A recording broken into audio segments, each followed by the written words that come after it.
So Alina and I thought it would be fun if we drew each other and become kind of like art pen pals. So we're gonna draw each other and paint it and then send it to one another so we can get some happy mail. Yeah, so um, I know Casey loves mermaid, so I'm drawing Casey as a mermaid. Let me see.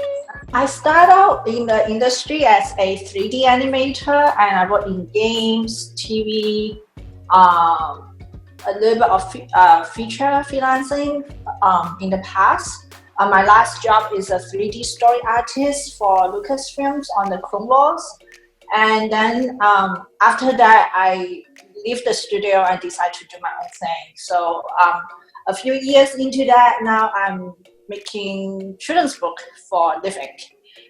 Or majority of my career is focused in children's book publishing. So I just finished my first OGN, original graphic novel, that I author and illustrate, and the background there is all the visual development drawing for the graphic novel, and that book is called Marshmallow and Jordan, and it will be out next year. My approach to conventions is to kind of know my audience and to try to understand what it is would delight them, what would inspire them, what would make them happy.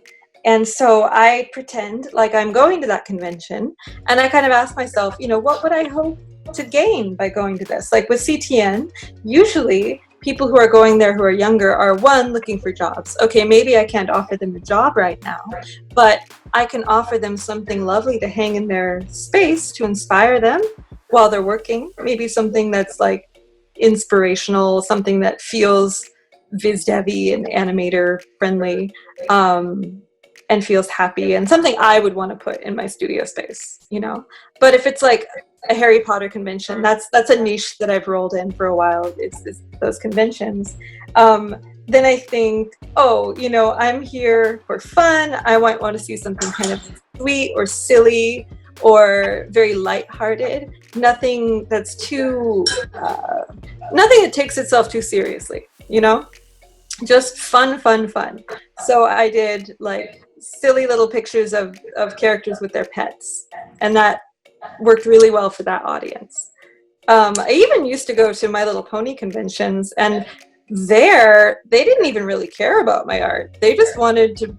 I cosplayed Applejack, and my mom cosplayed Granny Smith, and we put on a Sweet Apple Acres experience where you could come to Sweet Apple Acres and drink cider and be an honorary member of the Apple family and buy postcards like from a roadside farmer's market.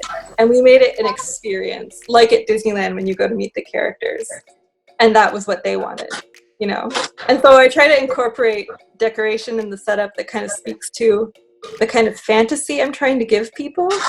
So if the fantasy is successful artist with signature style who is fashionable, that might be a fantasy that plays well at like CPM, and that's where I try to be the most elevated version of myself. But sometimes the fantasy is just, I want to interact with my favorite characters, And yeah, I just try to make it a really fun experience. From the moment they walk up to the booth, they should see colors and patterns and lights. I think lighting can really affect the feeling of your booth. And we're lucky that CTN usually includes lighting, so I've gotten a chance to play with lighting there, and I love it. But I even bring decorations from my own home, those personal touches, like, oh, here's my favorite doll.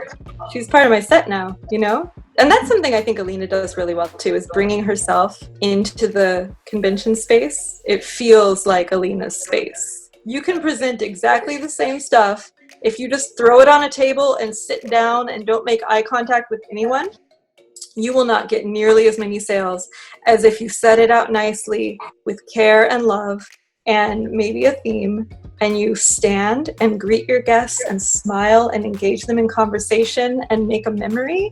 They will want to take something of that experience away so they can feel that anytime they need it. But I love how Casey do her table or booth. Doesn't really which convention and how big the space she has. She will make it look like a cute little store stand. And yeah, like really a cafe. Charming, like a cafe stand. with her, like the whole stand kind of feel like her word is something from her world, her universe, and it's really cute and charming. Every time she would switch things around a little bit, so you would see her table at different convention. It's slightly different. It's like go to a different Casey Robbins store kind of experience. Aww. Yeah. Thank you, Alina. That's so encouraging to hear, because that's what I try to give. I try to give something that's authentic to myself, and I try to give it to others, and I try to make it really special. Yeah.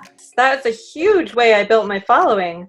That was kind of my first foray into making prints and gathering followers at all, was by going to Harry Potter conventions. Because my mom was already speaking at these, so I already kind of had a foot in that camp, and all I had to do was get up my courage to make something, make a couple things, and bring them and show them, and the rewards were wonderful. I made a lot of friends. I built my following. I built my style evolved out of just making more and more art, and I was motivated to make the art because, well, convention's coming up, so I want to have something to show. So for me, it was huge. It still is a wonderful way to motivate myself, meet people, and keep growing as an artist. I agree. Yeah, convention is fun, and I would say if you are new to exhibiting at a convention, definitely before you exhibit at a convention, go to the convention the year before. Yes. So you know what the convention is about, and so know what you're getting into. Yeah, and I would say if you want to try tabling at a convention in the beginning, I would partner up with a friend, at least one or two friends.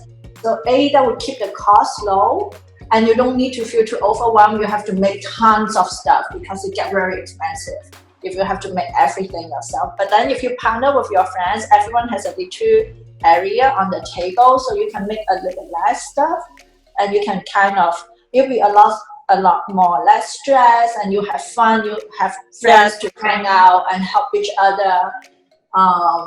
You can take turns, sit at the table, and just get the feel of it. And if you once you figure out what your habit is like at a convention as an exhibitor, you can slowly expand your business over time. But in the beginning, I would say it's easier and a lot less stressful just to grab a couple of friends and share a table. It makes your life a lot easier and really keep the budget a lot more affordable. So you wouldn't feel stressed if you feel like, oh, I'm not making as much money. Right. It's okay because in the beginning, you're still learning. You haven't built up your client yet. So the first couple of conventions, you might not make as much as you like, but then if you have your friends around, so everyone have shared the cost, so you wouldn't get scared. Yeah, that was really important for me. Like the first time I did CTN, I shared a table with my friend Kristen Garland, and it was so nice, not just to have a less expensive table, but we were able to be emotional support for one another. We were able to cover the other one if you needed to go and talk to this important person who wanted to talk to you, but you didn't have someone to watch your table. You and your friends could take turns with that. And it's great to have someone in your corner during the thing, because don't underestimate it. Conventions are really fun, but they can be stressful and exhausting. And I usually get sick afterwards. So just kind of know going in that you shouldn't plan much for the week after. You're going to be real tired. And know also that you might lose money on your first table or your first couple of tables. So keep it really conservative. Make sure it's a loss that you could take, Mm-hmm. Because you can't control, it may be that the vendor hall shuts down for the second day and you lost that time, or it may be that you just misjudged the crowd and they don't want the kind of stuff you thought they wanted, Mm-hmm. And that's perfectly normal. Don't feel like that's a big failure if the first couple of times out you don't know, what to sell or how much to bring. That's very, very, very normal. And the only way to find out is by doing it. Exactly. And observing the conventions too. Yeah, that's true. To me, the partnering at the convention, it helps, especially with food and bathroom. Yes, yeah, it's good to have a partner to take over because you're going to need bathroom breaks. We are human after all. It's little practical things like that you don't necessarily think about. And also, you know, be sure to take good care of your physical health when you're doing conventions. Like drink enough water, bring protein, and eat food. You know.